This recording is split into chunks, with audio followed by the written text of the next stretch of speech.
வணக்கம். இன்றைய செய்திகள்.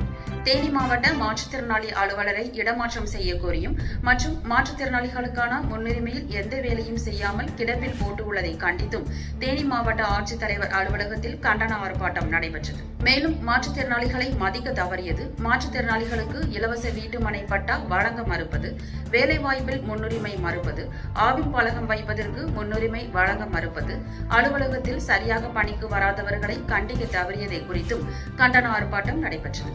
இதில் தமிழ்நாடு அரசு மாற்றுத்திறனாளிகள் மாநில நலவாரிய உறுப்பினர் எஸ். கருப்பையா மற்றும் முல்லை மாற்றுத்திறனாளி நலசங்க செயலாளர் காமேஸ்வரன், துணைத் தலைவர் சிவராஜ்குமார், செயற்குழு உறுப்பினர் குமரேசன் மற்றும் உறுப்பினர்கள் கலந்து கொண்டு ஆர்ப்பாட்டத்தில் ஈடுபட்டனர்.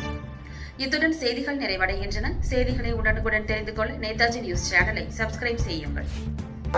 மாற்றுத்திறனாளி அலுவலரை இடமாற்றம் செய்